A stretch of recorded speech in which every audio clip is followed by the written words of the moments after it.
Hello everyone, welcome back to another episode of r/PettyRevenge. In today's episode, you want to kick us out from the apartment building in the middle of winter? Deal with the elder then. Is this not fun anymore? Group email gone wrong. About that name you plan to use. Before we get started, make sure to subscribe so you will never miss a video. So let's get started. You want to kick us out from the apartment building in the middle of winter? Deal with the elder then. This might be a bit long, but bear with me. It is more of a two-act story. The events of the second part took place about 14 years ago. My home country is rather large and most of the cities consist from apartment buildings 6 to 20 to 30 floors high, sometimes higher. I have grown up in one of such buildings. What was so special is that we had a square of buildings surrounding a decent area of land, and it had 3 playgrounds for kids, a football field, 3 tennis courts, small park and a fountain. At some point a lot of people started chilling out there, so those who lived in the apartments decided to invest into same gates to secure the place and to prevent shady people from being there. Now our square had what we call an elder. It is normally the person who takes the responsibility to collect money for anything related to the buildings, the main person to talk to the city council, to make sure everything looks nice and all the repairs to the buildings are done on time. The elder normally lives in one of the buildings too. The elder of our square lived on the same floor my family's flat was at. I'm going to be honest, I was a sick kid when I was younger. I can't remember being out from the hospital for long until I was about 4. As I was the youngest child in the building, the elder ended up liking me and would brush my hair when I was little, look after me, bring me sweets, and basically bonded with me really well since her own daughter and grandchild were in America at the time. Yes, our elder was an older woman, who looked like a witch from TV shows and had a bit of a character. Everyone was terrified of her and would never question her authority, otherwise you would get in trouble. The revenge bit.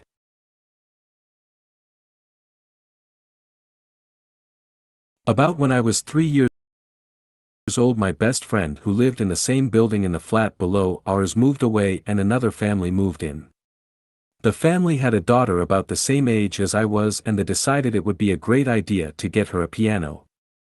I love music, however that evil Kraken would wake up at 6 a.m. every day to play, waking me up alongside her. Her room was below mine. I always had trouble staying asleep and going to bed, so since very young age I was probably still awake at 12 to 1 a.m. and couldn't get much sleep. As the years went on, I got more and more tired to the point it was affecting my health. My parents have tried to talk to Kraken's parents, but no luck. That was until I fell asleep face down on a plate of soup during lunch at the elder's. The elder kicked a fuss and basically told the family off for breaking the quiet hour, forbidding the Kraken to play until it was at least 9 a.m. and up to 10 p.m. the latest. But that came with a grudge from the family. A few years have passed and I'm 14. I go to private school and have a group of friends I hang out with. We are allowed to be in the square at any given time since we are not loud and don't really create any trouble for the residents or the elder. In fact, my friends would help the elder where they could and sometimes bring her little sweets to help with her diabetes when her sugars would get low. It was winter and about -28 degrees outside. My friends and I decided to get inside my apartment building to warm up and were discussing having tea/coffee at mine to warm up. We were not loud and were literally just standing in the big corridor, no flats nearby. That's when the Kraken mother decided to go to the shop and spotted us.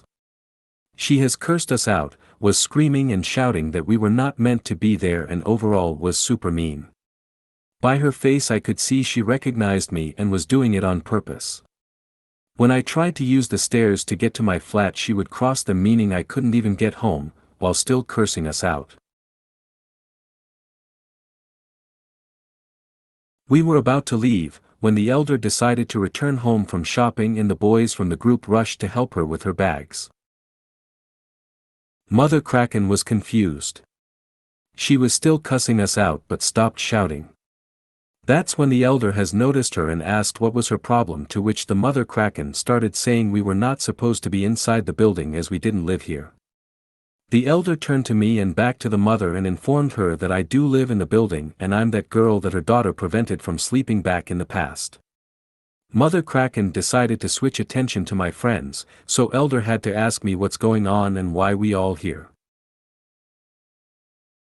Oh boy, it was satisfying to tell her that we were getting a bit cold and wanted to go upstairs to my flat to have some tea, however Mother Kraken prevented us from going. The elder got furious and started telling off the Mother Kraken. She called her abusive for not allowing us get something warm, that we are just kids who are cold and could have got a cold. She told her if she prevents me or my friends entering the building again, the elder will have to bring it to the board meeting and Mother Kraken might end up being fined.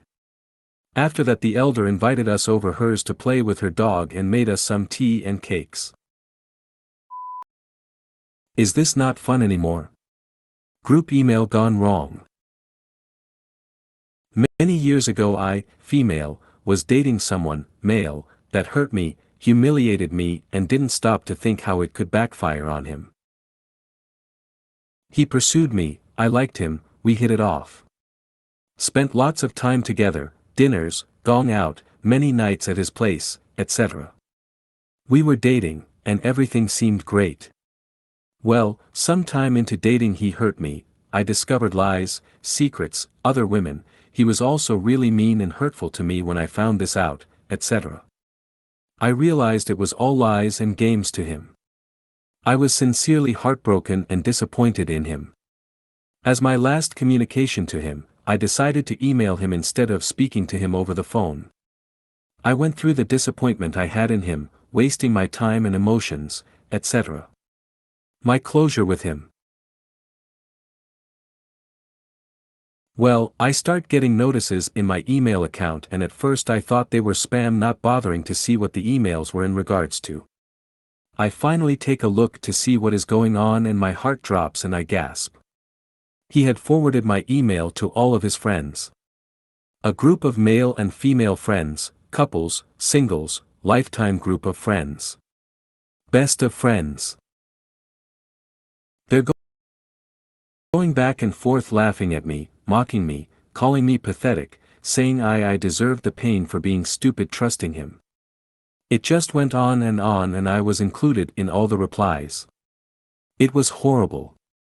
I cried for a minute until I realized something. I realized I had in possession the red flags I had ignored. It hit me at that moment, all the things he had said about his group of friends, all the stories I had heard. All the secrets I knew.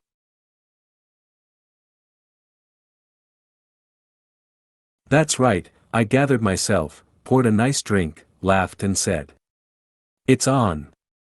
LOL." I replied to the group email saying, "I'm glad you guys have found my hurt entertaining, my personal life not respected, your friend's behavior acceptable.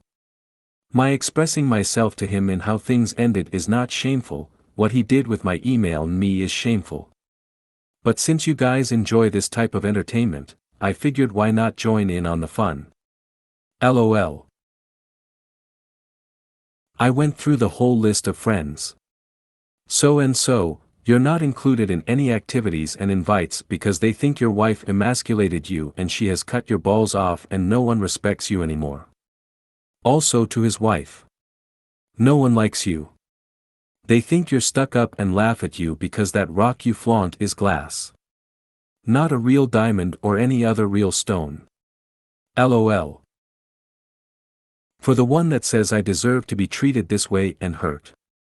Aren't you the one that just had her violent, abusive boyfriend destroy your whole apartment for the what time in a row already? Didn't you go crying to your friends about it? I guess you must have deserved it as well, huh? And just so you know, everyone thinks you're an idiot too for being with the guy that treated you that way. Welcome to the club. LOL. I went through the list and revealed everything. Every secret, everything they thought and said about each other, etc. Everything they didn't know and didn't want others to know, lol. I ended it with, "Wow, this was fun. LOL. I'm glad we did this. I feel so much better now. LOL. And if anyone is hurt, upset, feels violated, humiliated, angry, don't bother emailing me, talk to your little friend that thought this was a great idea. And also remember, you guys thought it was a great idea and fun as well. LOL." The silence after that was the sweetest sound ever. LOL. Months after that, he messaged me, tried apologizing, told me all his friends dropped him, he had nowhere to stay and asked if he could sleep on my couch, LOL. Nope, LOL. He tried reaching out a few times throughout the years, trying to make amends, explaining that he lost everyone after that, that group of lifelong friends was done. He had his own place, working, etc., but he was alone.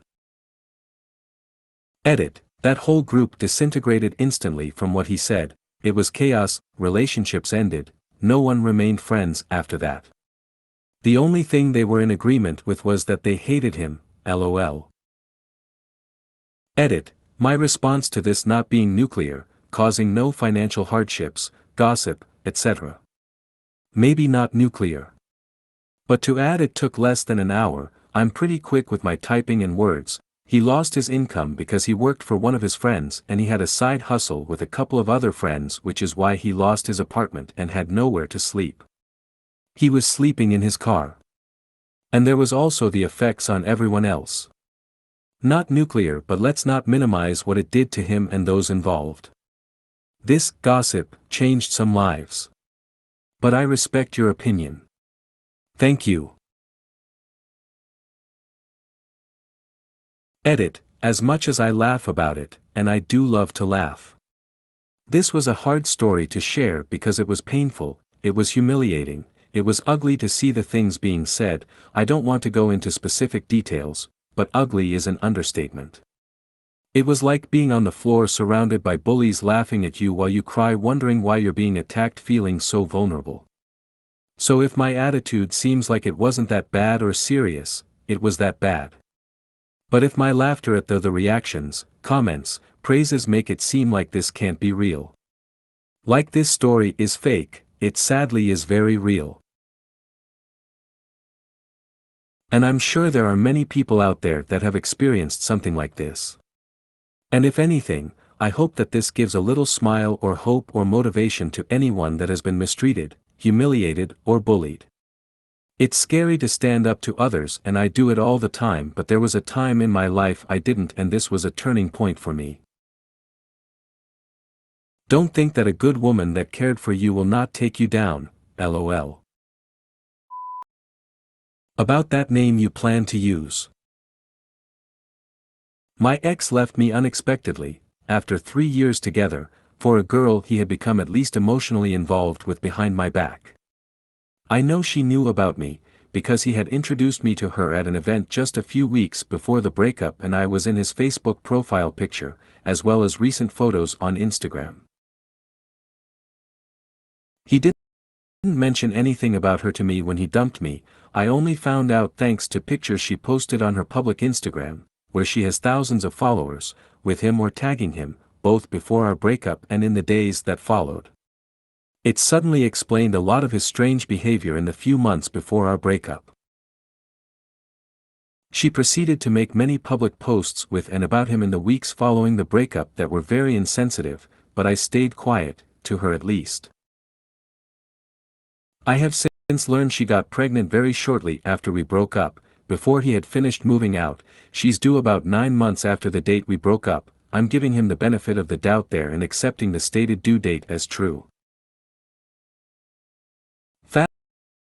Fast forward a few months, and she posted a picture of them from their baby shower mentioning the name they plan to use, on her public Instagram with open comments, a name that is very personal to me. So I decided I was done being quiet and made a comment referencing that the name they chose was one my ex and I were considering if we had a daughter and that it was my great-grandmother's name and a variation of my mother's name. It will ring true to her because I know my ex was insistent on using a name that started with this particular letter, and she's easily able to verify my mother's name. And it is true, at least to the extent I was certainly considering the name once he had eliminated all names starting with the other 25 letters of the alphabet. My ex emailed me in anger when she told him about my comment, thought I had blocked him, but oops, and he just referenced that I had mentioned thousands of names to him. I hope he went with that explanation to her. Just wanted to taint it a little for both of them. For what it's worth, for a couple reasons, I knew it was unlikely when I made the comment that anyone else would see it. I wanted to taint the name, but not publicly embarrass her, or, more importantly, myself. If you made it to the end of the video, thanks for watching. Don't forget to like, subscribe and share, and we will see you in the next video.